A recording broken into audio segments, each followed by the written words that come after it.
So we can probably get started. We always start these with like a little self-introduction? I'm sorry, what did you say?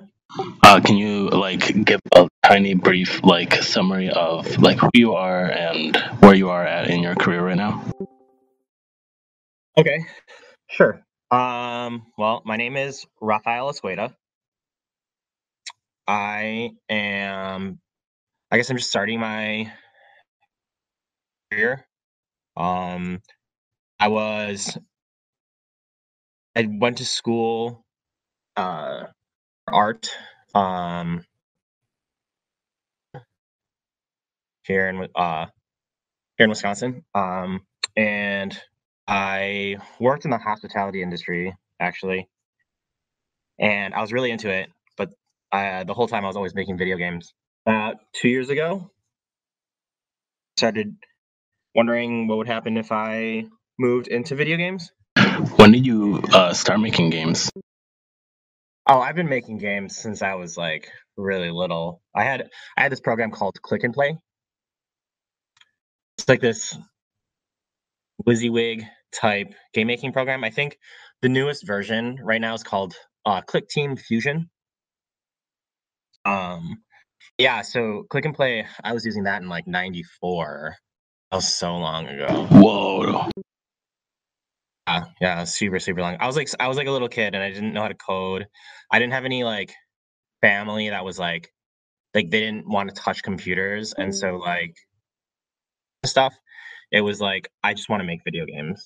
So that was the easiest way for me to do it. I didn't have to learn any coding.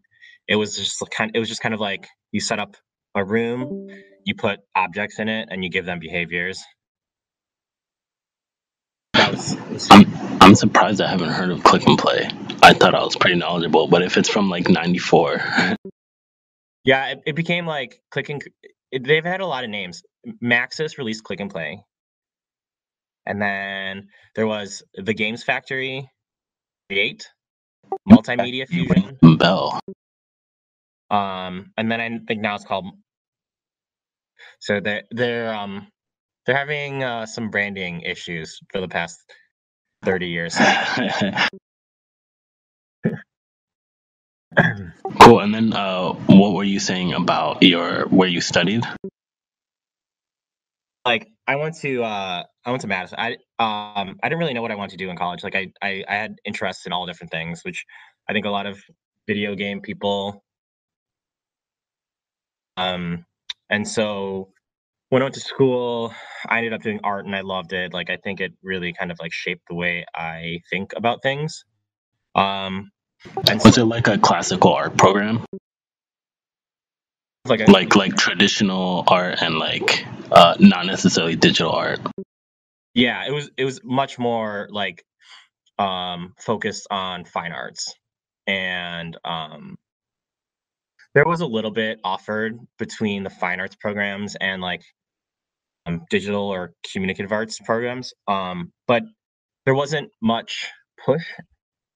And back when I went to college, there wasn't really that much understanding how those interconnected. I think especially also because it's Wisconsin, so like in a very traditional Midwestern place, like there's out on your own or like you study the classics.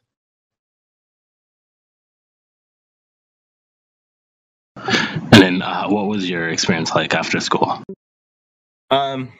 It was fun.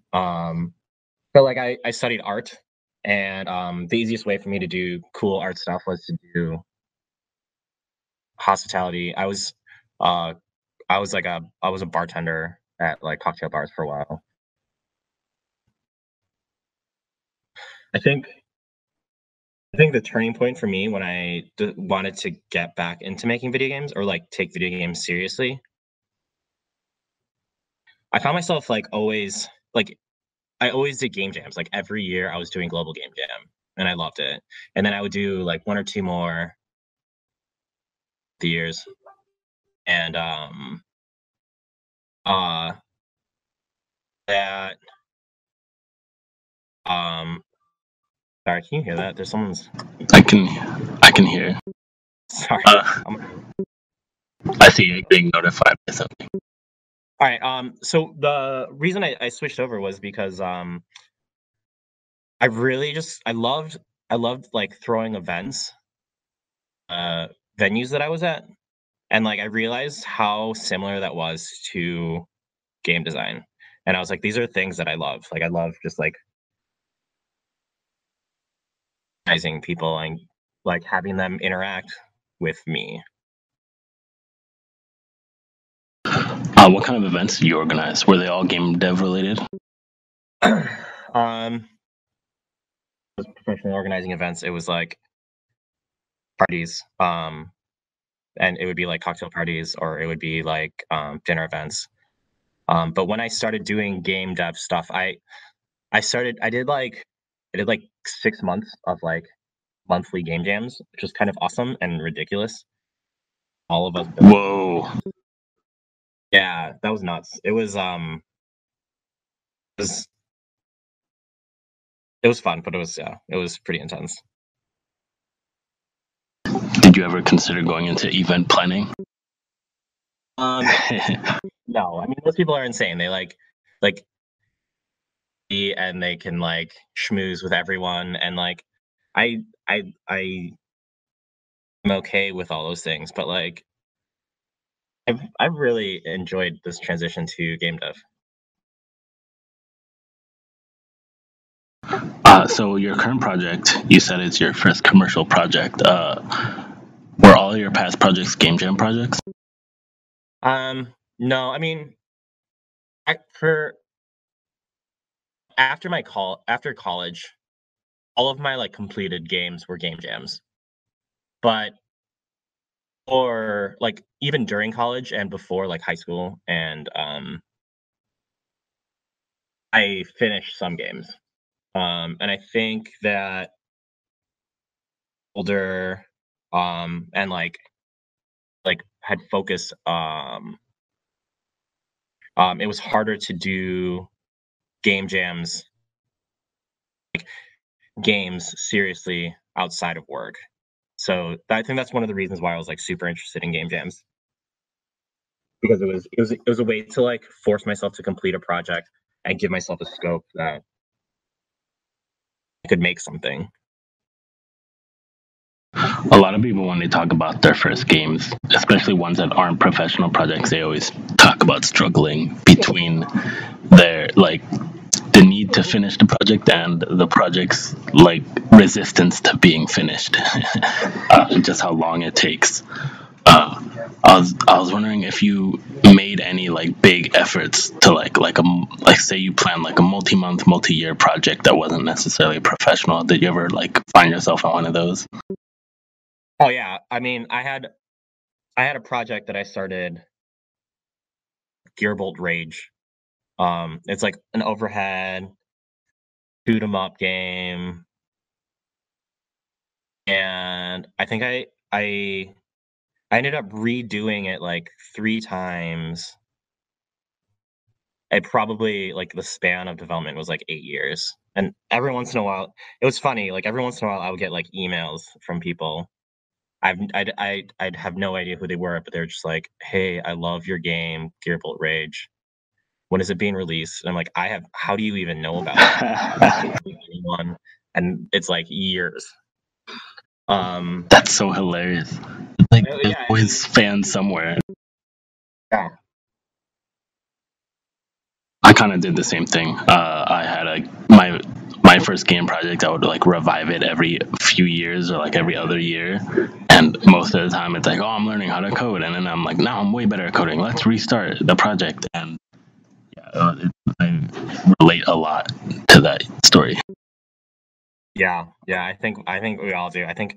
I um I think after this, I'm gonna have to read that Derek Yu article about finishing games as a skill. Yes, Read that like once a year.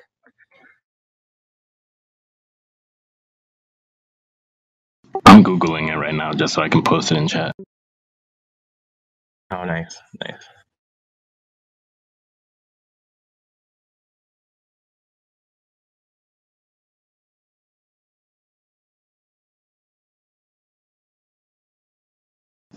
All right.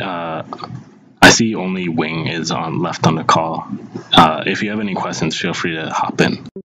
Hey, I was wondering, how do you decide which game to commit to? Because I've been wanting to really commit to a game and make it marketable, make it and ship it. But probably like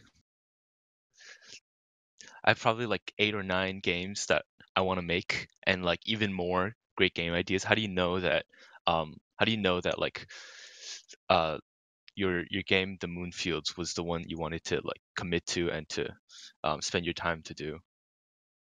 Oh, well, I mean, like in general, game developers, like what your target, like what your possible targets that you can hit are. You figure out which ones are doable within your time frame. You also figure out like what you feel, right? Like and like that kind of like Venn diagram will help you figure out which one of your ideas, specifically for the Moonfields. Um, I knew that there weren't that many like Zelda style games on on like PC, so that was one of my goals. I had just developed this like aesthetic where you have sprites and shadows. It like it reminded me a lot of like NES games where there was like River City Ransom has like it has like an XY, it has X, Y, and Z planes. That was like a cool thing that I thought was really awesome. And then also what was the last thing? I made some kind of like the Moonfields with people. It kind of took a weird turn where I was still in like a prototyping stage and making like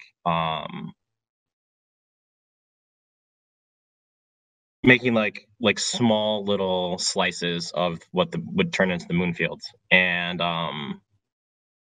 I made it multiplayer, and that was like super fun. Like it was like an unbelievable amount of fun. Yeah, that's kind of like how I decided that I was gonna make the Moonfields. Like,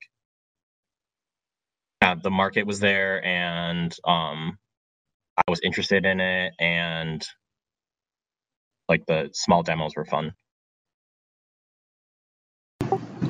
That sounds kind of like the way that I make decisions too. Like usually, first when I was a student, I remember I just happened to really be into postmortems. Like I would read them a lot, and from there I accumulated a lot of like secondhand experience of like things that can go wrong in a project, and that informed my like gut feeling for like what is a risky project and what isn't.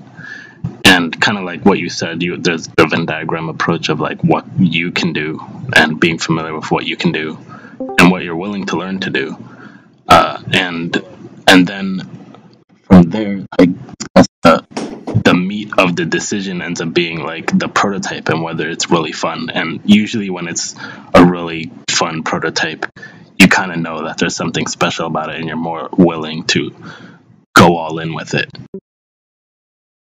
Yeah, exactly. Yeah, and like it's so important to at least for me, it's super important to like slice of a game and find that it's fun because otherwise, I mean, I don't not going to commit myself to I'm not going to do like a 3 or 6 months project. Like I want to do a game every 2 or 3 years for me for the kinds of games that I want to play. So do like small little bits and see if it works.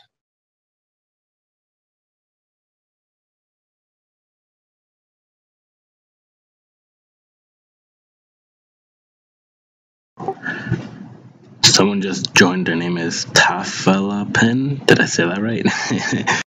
Oh, hi. I just want to encourage you to jump in and ask a question if you want to. No, I'm just, I don't, That's fine. That's fine.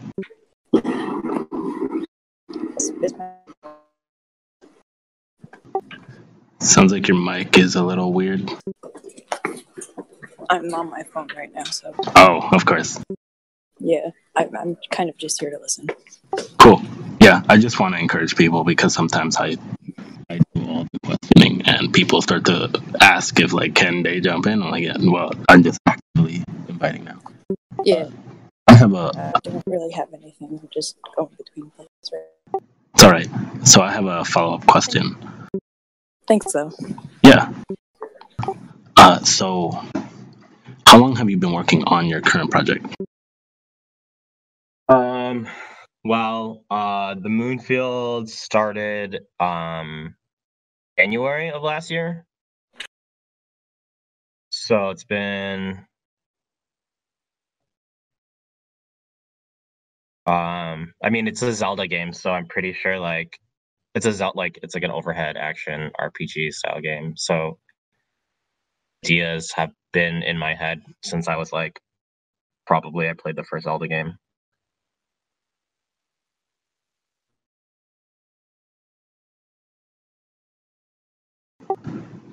Are you working on? You're working on it completely by yourself, or have you like collaborated with anyone else, even for small pieces of the game? So for the Moonfield, this is all just me, music, and I'm probably not going to learn that skill collaborating with a musician. And I've sound assets that I've decided that I'm going to mix sounds myself. So I've like bought sound asset packs for samples that I can like pick and choose and mix myself. I'm using Unity, so that's like that's also a leg up. Like if I was doing this all by myself and making my own game engine would be like insane. Other things. What are some of the things that you've been doing to get the word out about your game? Oh, for my game, I take my game to as many events as I can within like the Midwest. It's pretty easy to pick the events to go to because and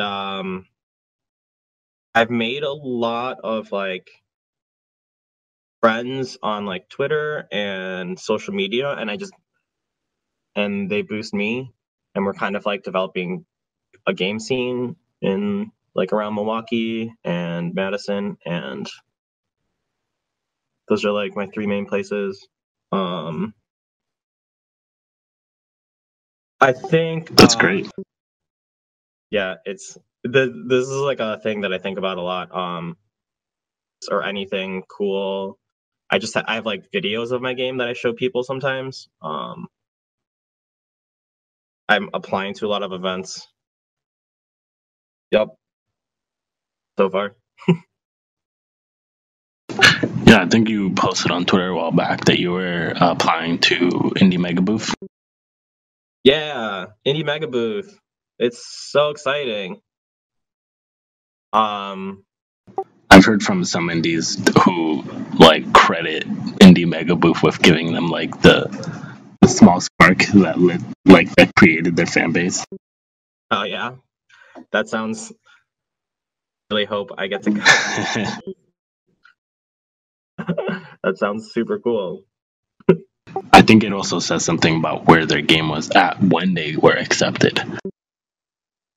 It's hard to tell like the causality, like maybe it would have been that big anyway, but the fact that they're in the Mega Booth might have been like their first big hit. Oh yeah, I genuinely think that are really important for getting people to really believe in your game. I mean, like when people play video games, like when I go to an event and I ask 8 people to sit down and play the Moonfields with me, like if they play the Moonfields for 15 minutes with me, that's like an hour worth of time that people have invested to play my video game. Yeah. Anyone, if there's like a body somewhere like Indie Mega Booth or IndieCade or IGF, or like I'm trying to start stuff up at like local game events here. But if there's like some sort of like, I don't want to use the word authority, but like if there's someone that you trust is cool, more likely that other people will play it. And so yeah, I've been applying to a lot of like kind of like curated judged events.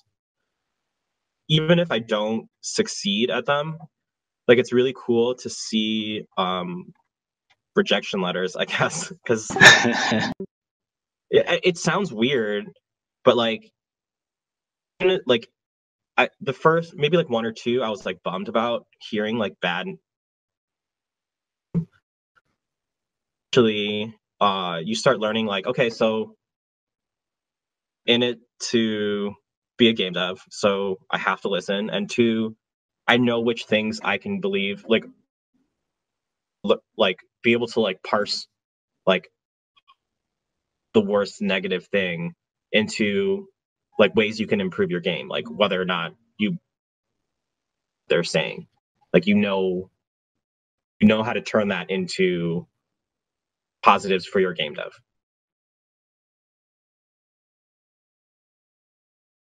What's the most exciting coverage that you've gotten so far?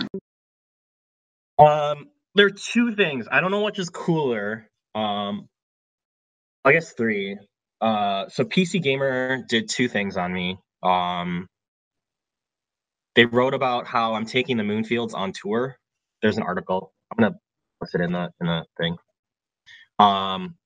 So like, was a lot of validation for me to get.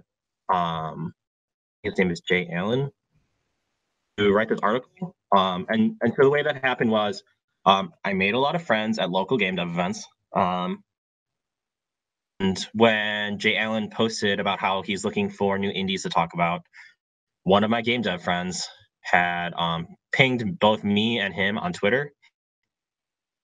I was like, well, you should talk about the Moonfields, because I just my road miles and I just finished driving 3,000 miles to show off my multiplayer game.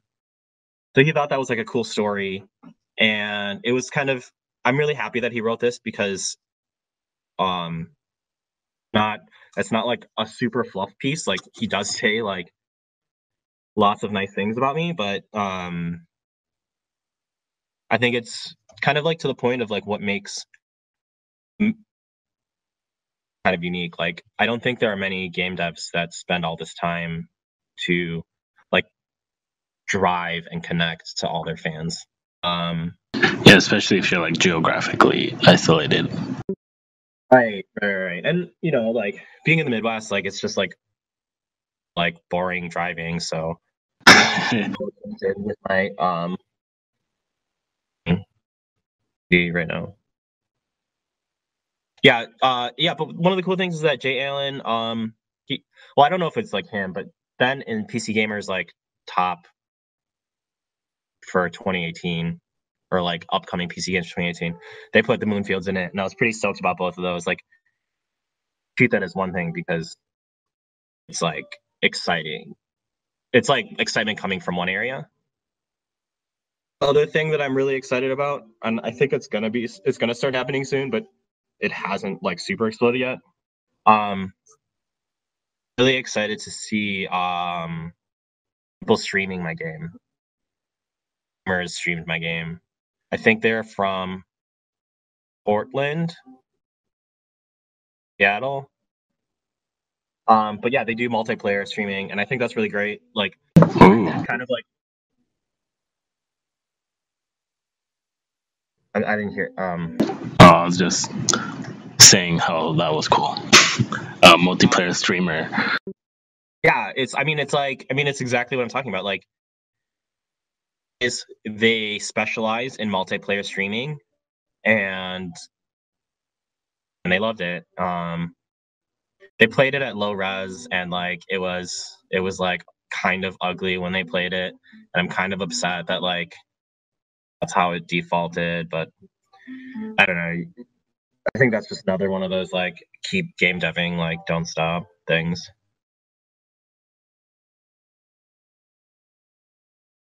Like I have to figure out how to best, even with like all of, like the cool positives, like I'm always like looking for ways to like improve situations. I guess as most game does. Yeah, and like doing cool stuff that helps you earn good, like earned press. Like even there, I guess you probably didn't, when you did some of the stuff that you did, you probably didn't expect to get press out of it.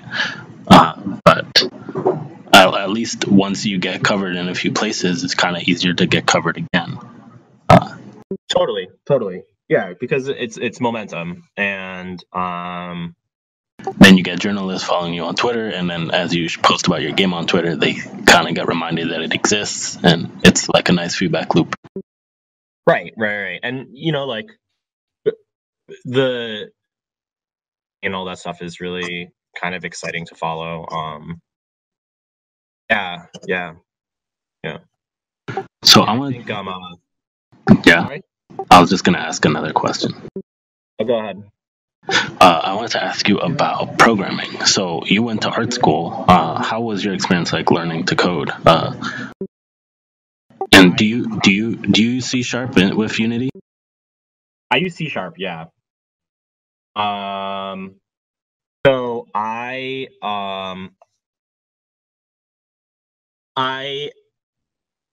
good at math and science. And so when I took my first programming class, was getting a D in it, I dropped the class.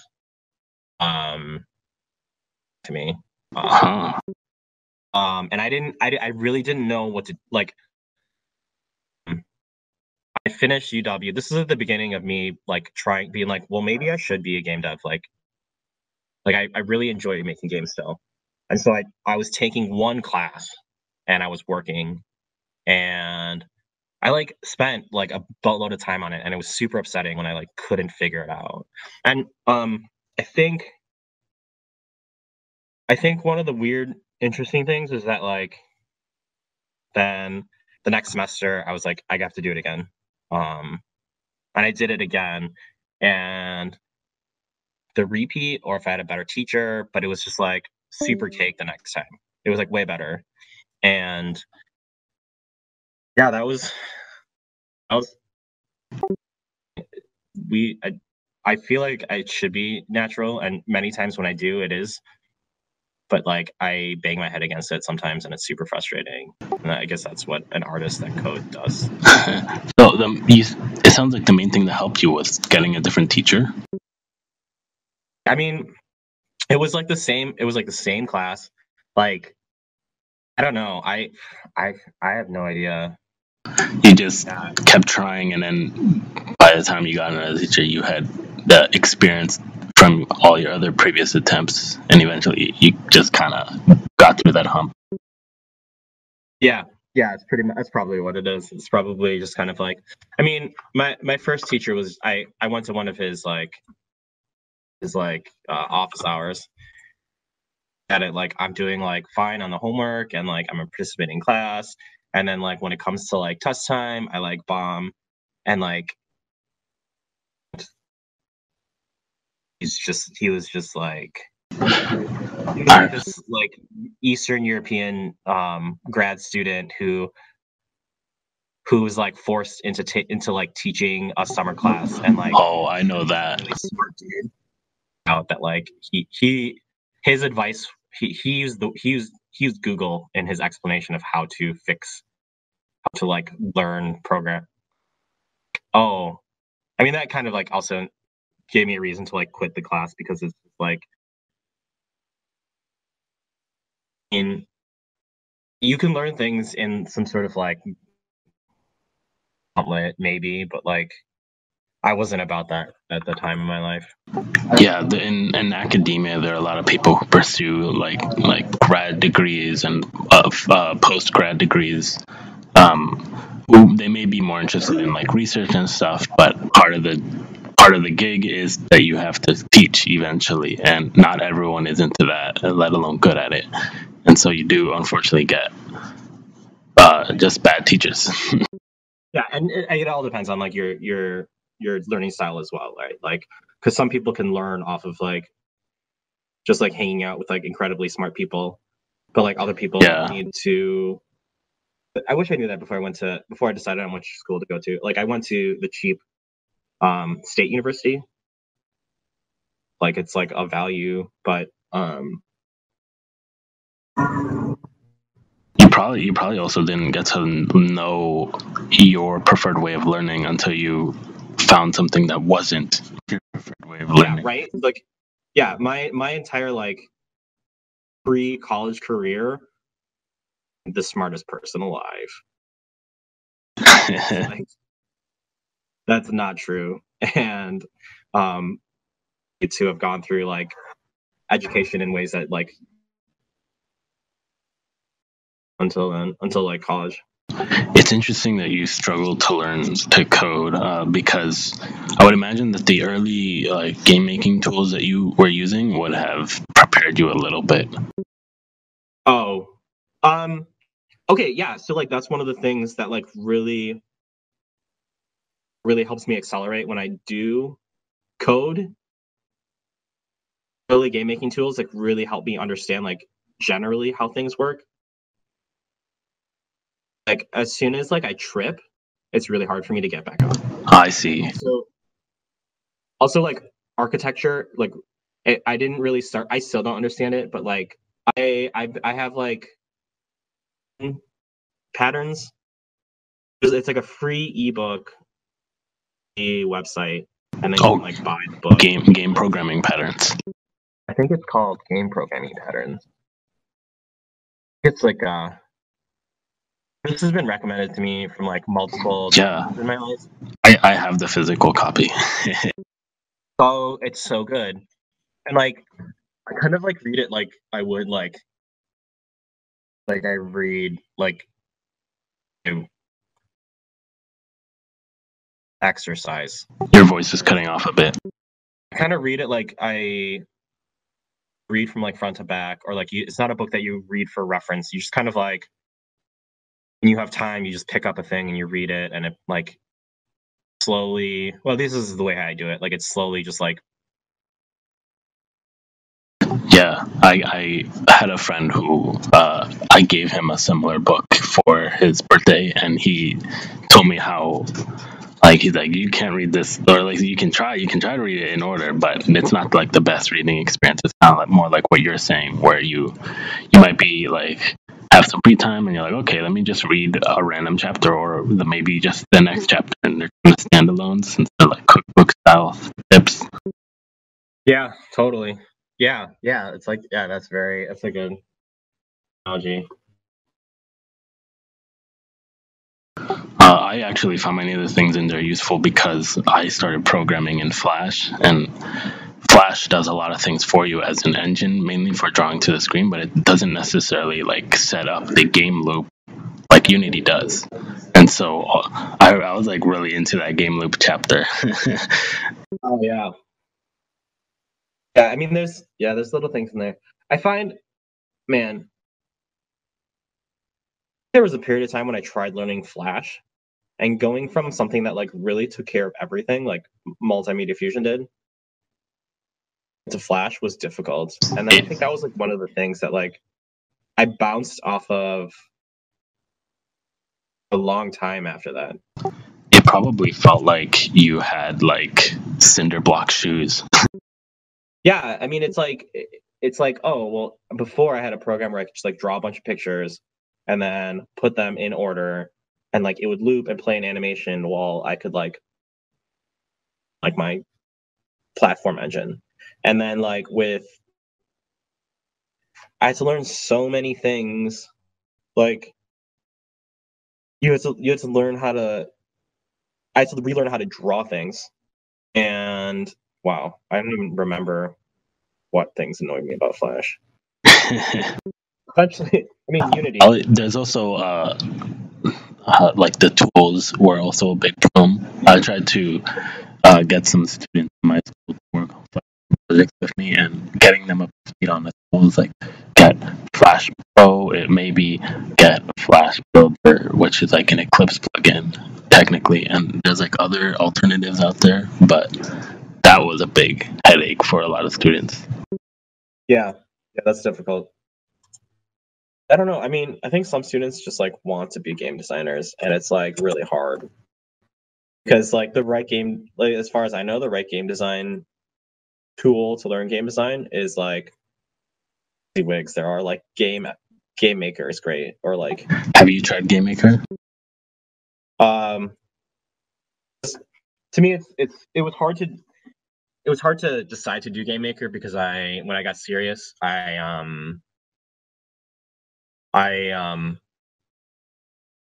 was already really good at multimedia fusion. Like, I see. It was like it kind of felt like it was not as hard to learn as like Flash was, but it was like I knew that I was going to run into limitations, and if I wanted to be like super serious about game dev and also like I don't know, I made the decision. It wasn't like this macho decision. I need to learn how to really code because I don't like look down at game maker, but I think that as I mean I was probably Yeah. this for real. Like if I put myself only in game maker, like I would make game maker games and I would be competing against other game maker games. If I had moved into Unity and I learned a cool graphical program, like a cool like way to do pixel art in Unity, like that's like a niche that I could carve. Like I still don't think there are many games that look like my game. That was a pretty good strategic decision. Oh yeah, super into strategy. I've heard other developers say the same thing about Game Maker. They just have the same concerns of it might be good at the beginning, but if depending on where you are in your learning path,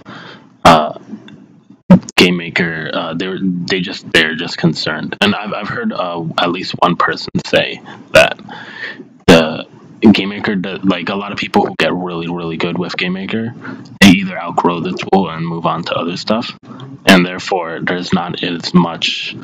You start running into problems that only really advanced Game Maker devs run into, and because there aren't that many really advanced Game Maker devs, because most of them outgrow the tool, there just isn't enough advice out there for those problems. Whereas Unity has like really hardcore devs, like senior developers who have been using the tool for years, and so you're more likely to find other people online who have run into advanced, perhaps like niche problems with the engine.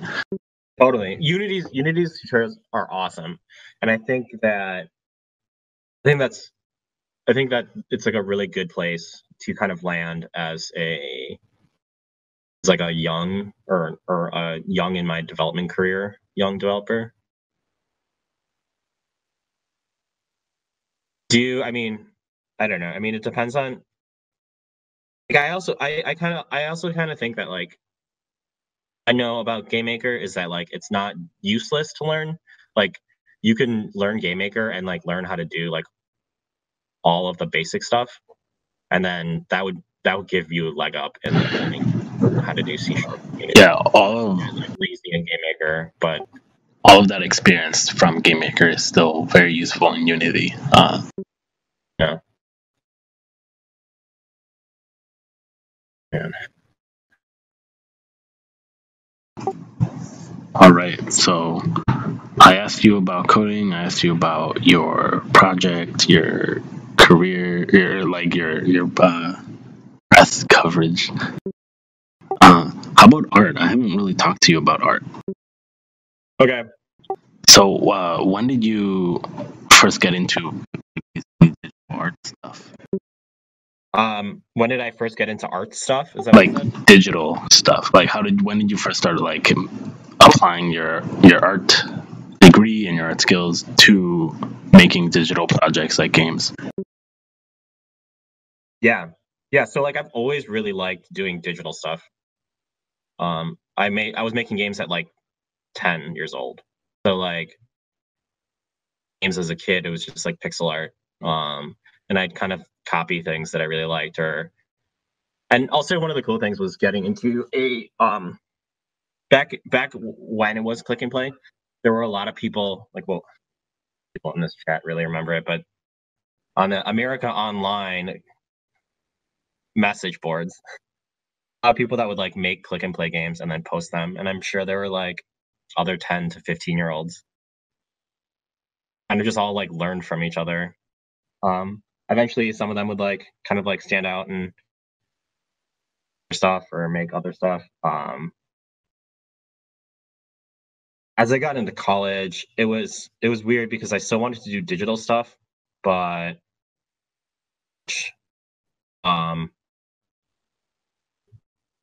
do like a figure drawing or a portrait or like a big kind of like flat image digitally.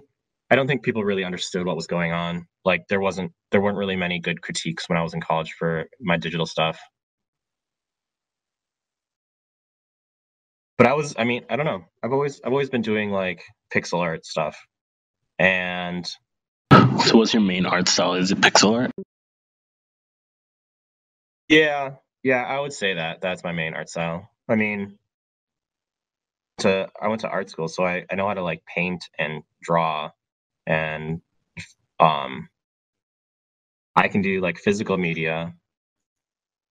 Really like figured out my workflow between that and like computer stuff. So I pretty much do everything digitally. I've been using Sprite a lot. Sprite. Sprite, ASE. Oh, Sprite. ASE PRITE. ASE Sprite. I realized I never say that word out loud.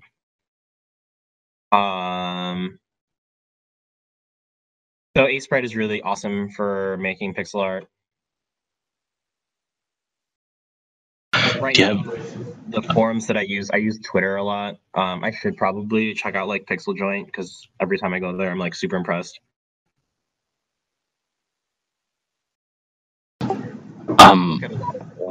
Game art too. Do you have any like tips for any artists who are trying to make pixel art for like the first time? Go simple. Don't have too many details. Don't like if you're having a hard time expressing something in pixel art, it's probably because your resolution is too low. And if you're having a really easy time expressing something in pixel art, it's probably because it's too high. Like my favorite exercise, like when I spend like a couple weeks coding, I usually come back and do art by a tile set from like a Nintendo game. I think that's like the easiest way to do pixel art. Yeah, that's like my favorite kind of like get back into the flow of things. And it's really, I mean, you'll have what is it? Like I do a lot of like overhead at action kind of stuff. So there's a bunch of like old NES games, and I can just have like the pixels on the old tile set on the right, and then I'm making my own new thing on the left, and like I can compare. I did things back in the day. Super easy, super relaxing. Fun.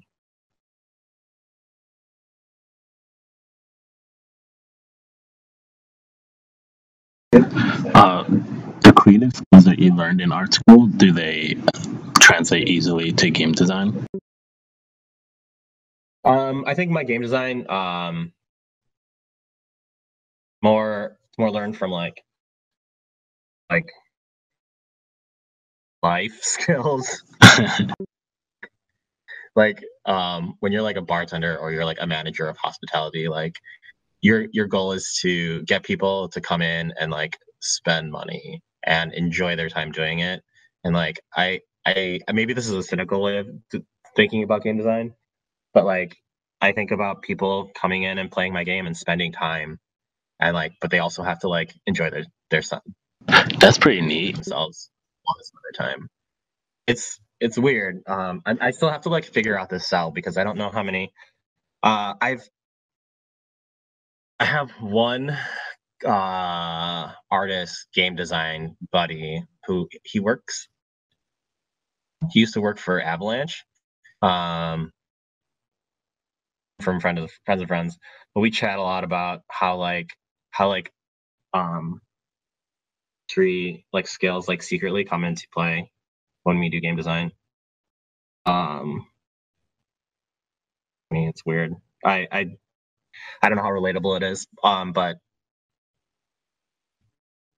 art skills as far as game design, like I guess like if you learn about like composition and like very broad strokes for art to game design.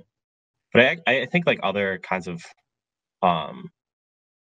other like learning about like film or like pacing in movies or like writing, I think that's much more applicable to game design than like art skills.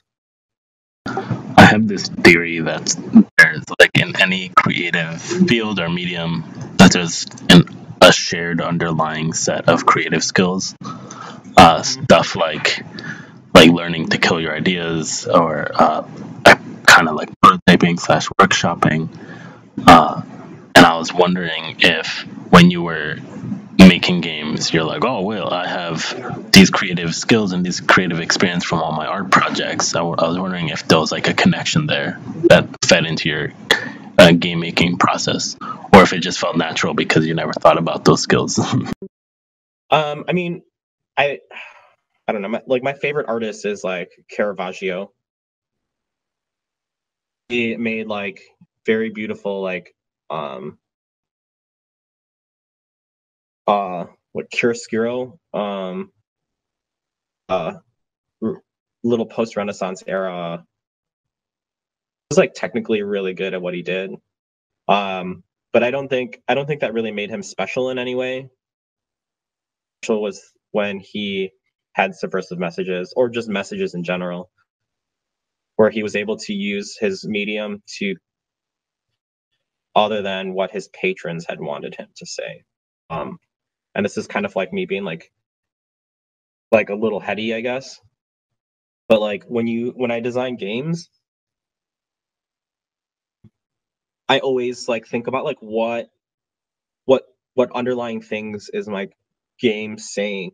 So like a particular is like find the running and jumping in the moonfields.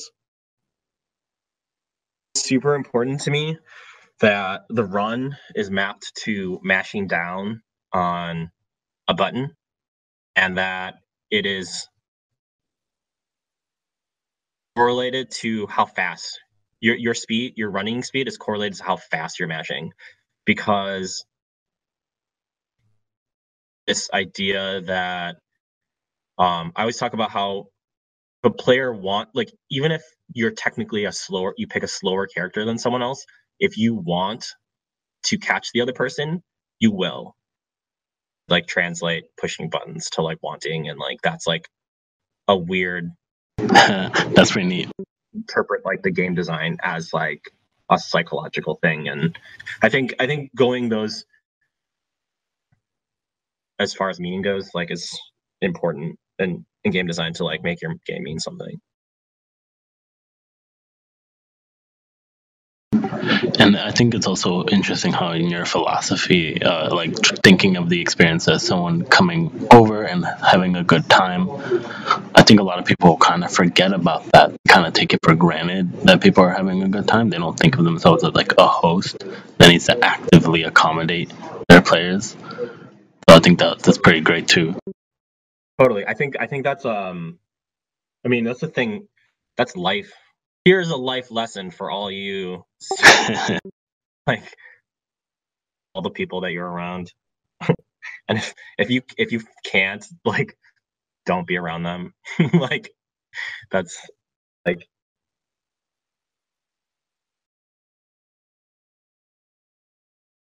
yeah.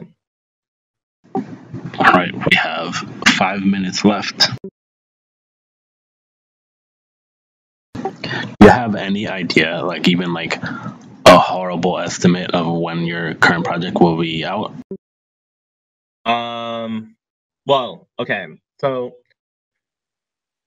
it is currently available on itch.io. Well, that's a demo, right? There's a demo and there's also early access. Oh, Early access, whatever you want to call it. So one of the things that I really want to do is get small enclaves of people playing and getting good at the Moonfields. I'd be super stoked if somebody wrote like a strategy guide or like bomb wiki for it, or any wiki really. But yeah, so it's multiplayer out right now. The single player is done. That's when the game will be like fully released as like a whole package. And will that probably be this year? if I can, if everything like works out, it'll be like December this year. That would be like the ultimate. Going to GDC this year, and I'm gonna try really hard to talk to consoles and see how and bring the Moonfields to get it on the Switch. I'd love it on the Switch. I think it would look cool. I worry about like the Switch's resolution and like the way my game does resolution.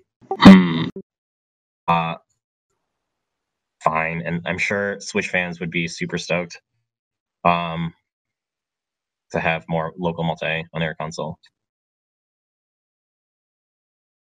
But yeah, I mean that could change things. That could change the way things get released and such. Yeah, and I hear the PlayStation dev kit is pretty expensive.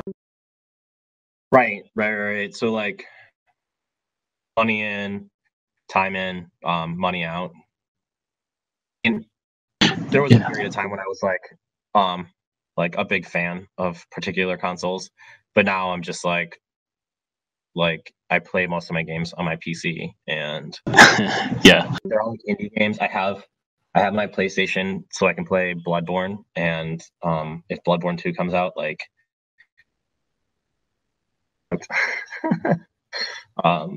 but yeah, that's do you find that you have time to play games? no, I have no time to play games.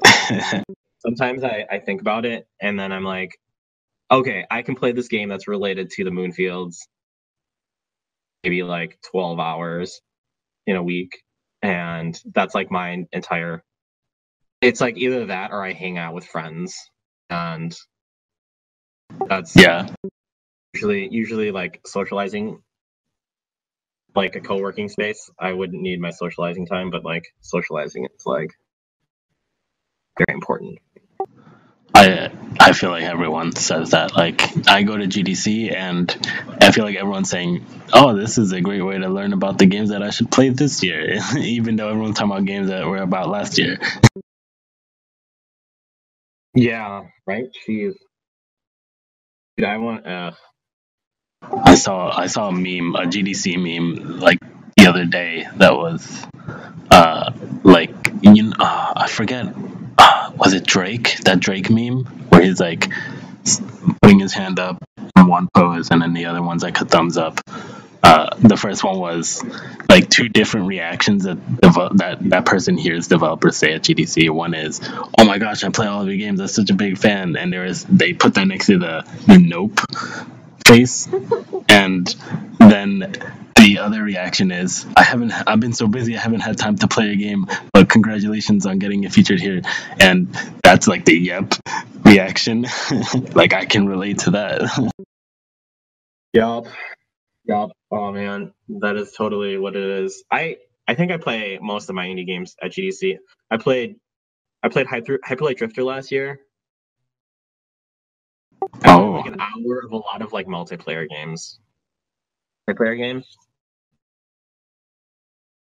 I just find that I have like the two games that I am currently playing, and they tend to be games that I've sunk thousands of hours in already. So my habit of playing new games is really bad. It's hard to play new games. I mean, it's fine. I think I either made it up or like I read that some of my favorite game designers play like one game a year. So, and if I have enough time and like don't right now. Yeah, it's kind of like what you said. The last time that I got into a new game or into a lot of new games was for a professional reason. Like, oh, I'm playing a whole bunch of games that are similar to this project that I'm currently working on. Right. That's how I'm going to convince myself to buy Monster Hunter. You can file it as a business expense. Oh man, business expense. That list of things is going up this year. Oh man. All right, so looks like we're out of time. Any last thoughts?